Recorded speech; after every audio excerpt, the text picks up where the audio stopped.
Doutora, amanhã é sua? Bom dia. Bom, eu ia perguntar para vocês quem aqui também é fã do professor Elisaldo Carlini. É impossível, né, a gente que é desse meio não ser fã dele. Infelizmente, ele nos deixou em 2020, mas o legado dele não é só o tanto de pesquisa científica e também o posicionamento dele, né, quando o assunto era cannabis.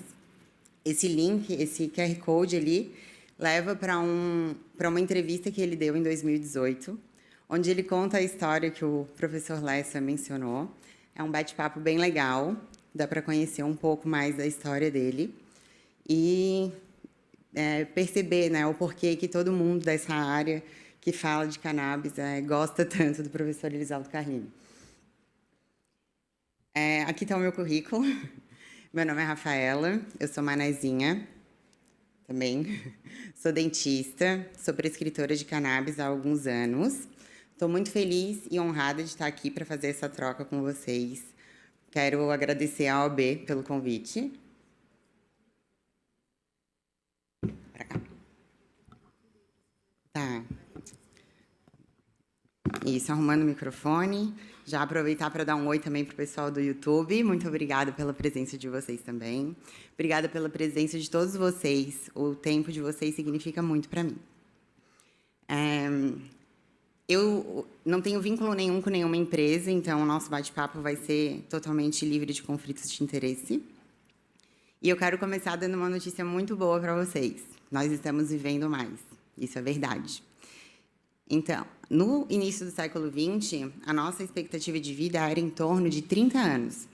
E agora, um dado de 2022, nós estamos vivendo em torno de 80 anos. Então, é uma notícia realmente muito animadora, né? Mas nem tudo são flores. Essa capa aqui da Super Interessante, de outubro de 2022, traz para a gente um desafio ligado a esse aumento na nossa expectativa de vida, que são as novas doenças, e como lidar com essas novas doenças. Esse QR Code também leva para entrevista, se vocês quiserem conferir ela na íntegra, a reportagem. Mas a OMS estima que a gente tem em torno de 1 bilhão de pessoas com doenças neurológicas hoje, e em torno de 30% da população mundial sofre com alguma dor crônica. Então, a gente está saindo de uma era onde nós tratávamos as doenças e obtivemos êxito, né, nisso, e conseguimos, dessa forma, viver por mais tempo.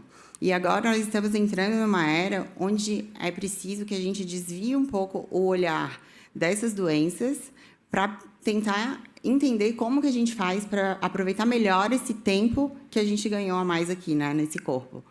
E a cannabis, ela convida a gente, ela ajuda a gente a ter esse olhar, de olhar para nós e nos modular para viver melhor e tirar um pouco o foco das doenças. Aqui é a linha do tempo, né, clássica, mas para ilustrar realmente que quando se isolou o THC e o CBD, levou mais de 20 anos estudando, né, eles não ficaram parados, o grupo de pesquisadores, para se conseguir achar um sítio de ligação específico para essa molécula dentro do nosso cérebro. E uma vez que se encontrou esse sítio de ligação, se perguntou por que será que existe no nosso cérebro um sítio de ligação específico para uma molécula de uma planta. E cientista não é bobo, né? A curiosidade é que move a ciência. Então, eles perseguiram aí o caminho dessa molécula e, ainda algum tempo depois, em 1992, o professor Rafael Michelin e sua equipe conseguiu aí encontrar o primeiro ligante desse receptor, né? Que, no caso, foi a anandamida. Eu estou falando aqui depois do professor Rafael e do professor Lessa. O professor Wilson Lessa foi meu professor, inclusive, na minha especialização em cannabis medicinal. Muito bom estar aqui, é uma honra falar depois do senhor, professor. Então, acho que eles já esclareceram bastante, né, sobre a anandamida. A anandamida e o THC, eles funcionam como se fossem duas chaves distintas, mas capazes de abrir a mesma fechadura. Eu trouxe um vídeo que ilustra o vídeo da Joe, que ilustra bem a história que o professor Wilson Lessa contou e que mostra para a gente o papel do sistema endocannabinoide da anandamida na nossa vida, na vida das pessoas que nos rodeiam e um potencial, então, também, uma potencial ação da cannabis. Esse QR Code leva também para o vídeo, quem quiser ver.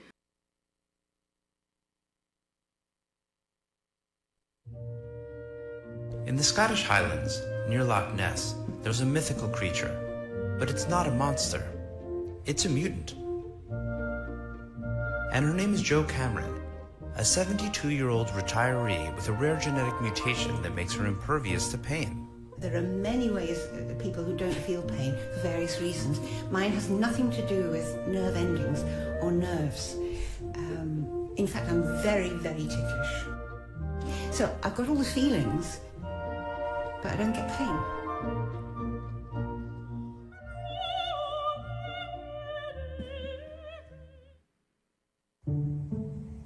6 years ago, Cameron went to the hospital for hand surgery, a procedure that generally involves an excruciating recovery period. But when she didn't report any pain whatsoever, her anesthesiologist was baffled. The thing I remember about that encounter is somebody telling you, no, I don't want any pain relief.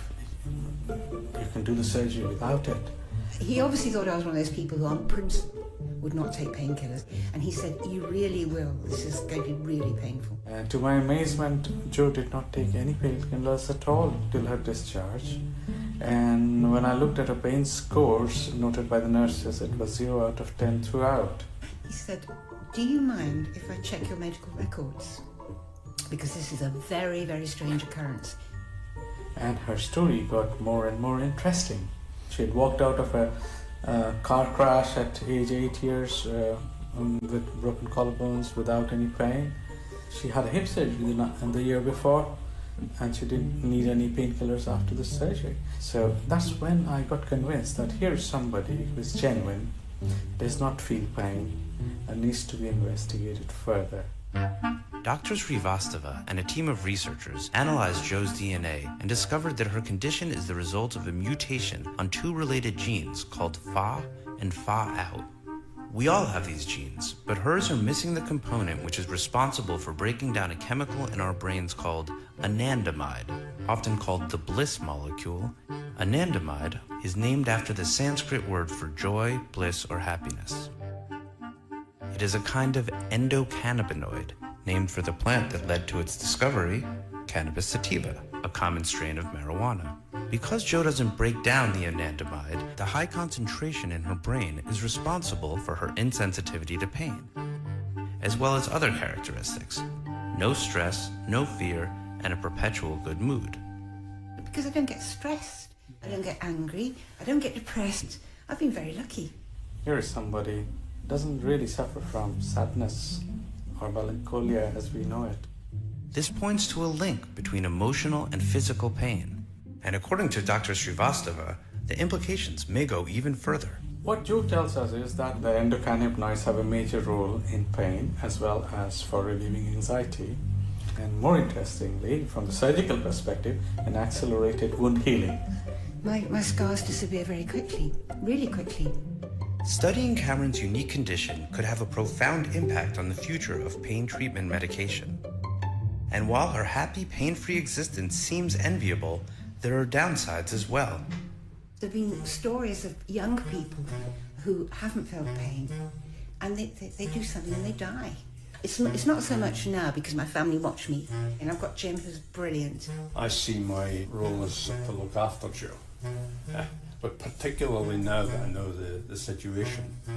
But it's nothing compared to how well she's looked after me. In the Highlands of Scotland, near Loch Ness, there lives a mutant superhero with the potential to heal humanity's pain.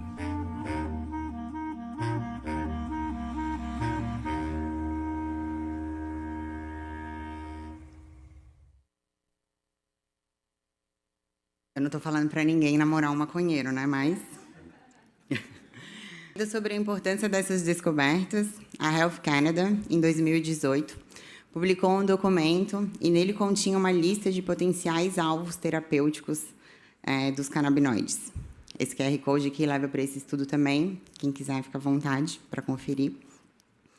Essa lista contém mais de 40 itens, mais de 40 situações onde os pacientes podem se beneficiar da terapia com canabinoides. E agora é a hora, então, de eu conversar com vocês qual é a relação de tudo isso com a odontologia. Estamos vivendo numa era, né, onde a promoção de saúde, o que é muito diferente de tratamento de doença, se tornou aí muito evidente, né? A saúde integrativa, que é a gente olhar o paciente como um todo, tem um papel muito importante nisso. E dentro desse contexto, eu peço para vocês se perguntarem o que nós todos temos, ou pelo menos deveríamos ter em comum, além do envelhecimento. Ninguém sabe? É o dentista? Sim, sou eu. Vocês todos, nós todos, deveríamos ir ao dentista, independente da idade, da nacionalidade, se tem alguma condição sistêmica ou não. E o cirurgião dentista, ele deve estar treinado para saber identificar quais são os pacientes que podem se beneficiar em alguma situação do tratamento com canabinoides. Então, para isso, o dentista ele precisa estudar o sistema endocannabinoide, entender a fisiologia, saber o que tem no mercado para oferecer para esses pacientes, conhecer os outros profissionais que trabalham, né, nessa mesma linha, que estudam o sistema endocannabinoide, saber ter essa troca, né, com os outros profissionais. O paciente ele só tem a ganhar quando a gente fala aí de tratamento multidisciplinar.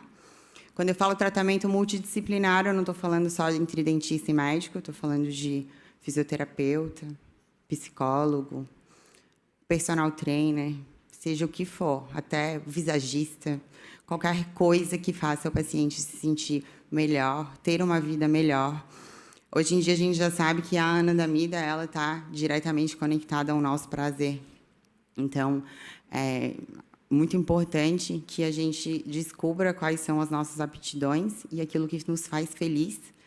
E aí a gente já sabe que isso não é mais só conversa fiada, né? Tá já descrito cientificamente que isso faz o nosso corpo funcionar de maneira adequada. Já que a gente está vivendo agora quase 80 anos, em rumo aí para subir isso, é interessante que a gente comece a olhar para isso com cuidado, e a cannabis, como eu já falei, tem um papel importantíssimo nisso. Então, quando se fala em terapia canabinoide, se fala da modulação do corpo e da mente, e não do tratamento de uma doença. Esse é o grande diferencial aí dos medicamentos à base de cannabis. Trouxe para vocês esse slide cheio de coisa escrita, mas que, na verdade, vou comentar com vocês algumas situações dentro da odontologia onde a gente consegue atuar com a cannabis. Com certeza, muitos de vocês vão se identificar aí com algumas dessas situações. A gente pode usar a cannabis na odontologia para fazer tratamento de ansiedade prévio a tratamentos odontológicos, pacientes que não se sentem bem no ambiente de consultório para fazer um tratamento. Podemos usar a cannabis para cicatrização de úlceras e aftas e cirurgias, para controle de bruxismo, controle de distúrbios do sono, controle de dores crônicas, controle de inflamação, e crescendo. Essa lista não para de crescer. Como que funciona a prescrição, né, da cannabis na odontologia? A prescrição da cannabis, ela, dentro da odontologia, é amparada pela legislação, né, e pela Anvisa. Nós temos o apoio e o suporte do nosso Conselho Federal de Odontologia. Temos hoje aqui presente, inclusive, o professor Wilson Andriani, representando o Conselho Regional de Odontologia, de quem eu tive o prazer de ser aluna na UFSC, na graduação. Muito obrigada pela presença, professor, muito importante para nós. E é muito bom, né, ter o conselho do nosso lado. Tem 5 formas dos pacientes conseguirem adquirir os produtos à base de cannabis hoje no Brasil. Eu vou citar elas. A primeira forma é adquirindo o produto na farmácia, o produto regulamentado. O produto regulamentado, a gente só tem um produto nesse momento com esse status, né, que é o Mevatil. A segunda forma é adquirindo também o produto na farmácia, mas são produtos com AS, autorização sanitária. A autorização sanitária, ela é uma licença que a Anvisa confere às empresas para que elas comercializem seus produtos nas farmácias do Brasil. E essas empresas têm 5 anos para tornar esse produto regulamentado. Ela vai ter 5 anos para preencher requisitos onde esse produto vai mudar o status dele. A terceira forma é adquirindo os produtos importados, né? O paciente manda vir das empresas que têm cadastro também junto à Anvisa os produtos importados. Temos aí diversas empresas, muitas, e crescendo também. Todas essas 3 formas, elas são reguladas pela Anvisa e elas precisam de uma prescrição com um receituário controlado para cada situação específica. A quarta forma seria através do uso associativo, através das associações. As associações são instituições sem fins lucrativos, formadas por pacientes que querem produzir o seu próprio medicamento. No Brasil, nós temos pouquíssimas associações legalizadas ainda, mas esse número vai crescer. A quinta forma seria o cultivo individual. O paciente, para ele conseguir ter essa autorização de fazer o seu cultivo individual para produzir o seu medicamento, ele necessariamente precisa ter passado por uma das outras formas e ter um laudo de que a terapia com cannabis realmente traz benefícios para ele. E aí, com a ajuda de um bom advogado, como temos vários exemplares por aqui, se faz o processo judicial. A gente tem hoje no Brasil muitos pacientes com autorização para ter suas próprias plantas em casa, graças ao trabalho denso dos nossos queridos advogados. Esses advogados, eles estão por trás também das autorizações das associações, das autorizações das universidades, desse evento aqui hoje. Muito obrigada a vocês por abraçarem essa causa. Cadê? Então, é papel do cirurgião dentista, né, saber identificar o paciente que pode se beneficiar com essa terapia, entender da fisiologia do sistema endocannabinoide e saber como conduzir cada situação. Cada pessoa, cada indivíduo tem um sistema endocannabinoide único que vai responder de maneira diferente ao tratamento.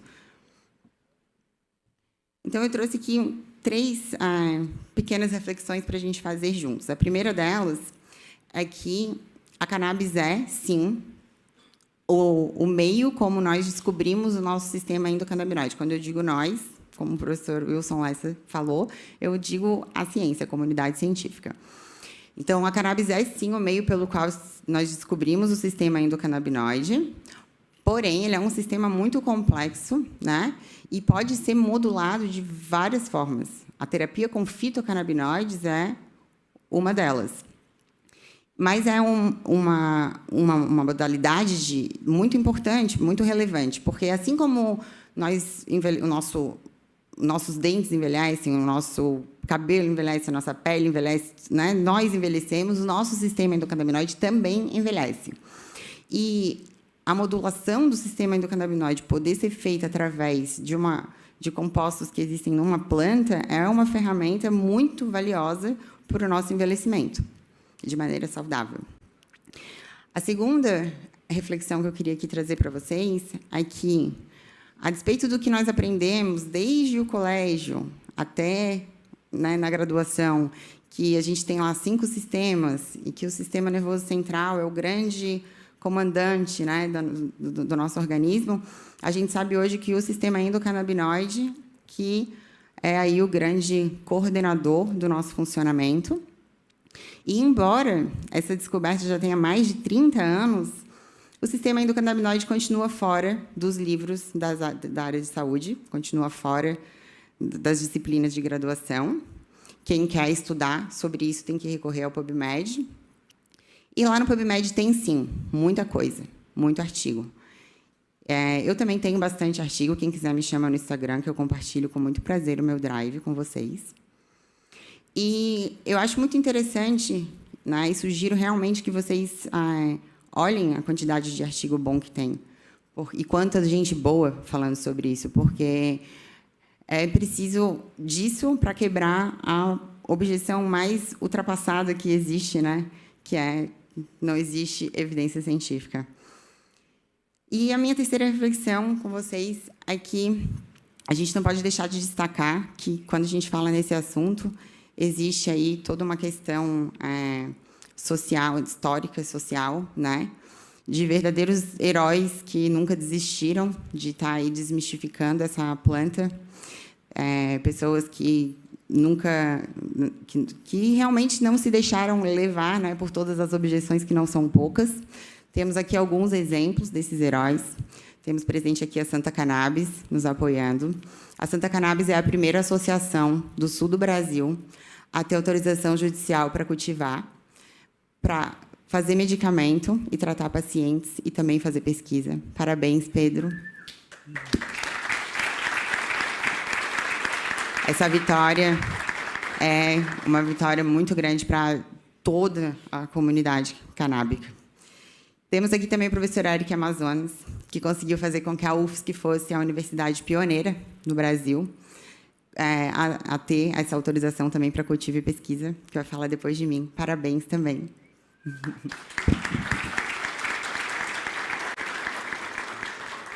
Temos aqui também empresários da área, né? Jardineiros, pacientes, pais, mães, todas essas pessoas que trouxeram até aqui, né? Dentistas, médicos, que viveram e vivem ainda em desobediência civil, mas que não se deixam abalar e seguem firme nessa luta. A todos vocês, parabéns e obrigada.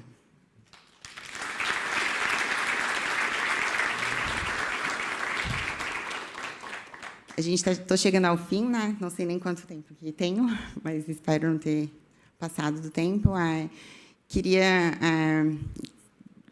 Espero ter, né, deixado em vocês assim a mesma esperança que mora em mim, de que ainda maiores descobertas e avanços científicos vão acontecer decorrente desses esforços dessas pessoas todas, né, que nunca desistiram. E eu gosto muito dessa frase que fala que somos resultados de muitos esforços que não são nossos. E é sobre isso, né? Muito obrigada. Não desistam, por favor. Vamos seguir. Muito obrigada, OAB. Obrigada pela presença de todos vocês.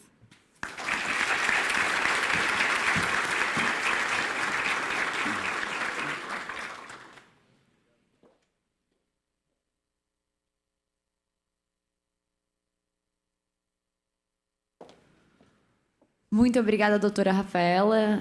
Além da parte teórica científica, também acho que a parte filosófica, né, social da coisa impacta bastante, porque somente com essa comoção, realmente, a comoção ela é preciso, né, para que a gente também se motive a vestir a camisa e, enfim, continuarmos resistentes e ativistas da área.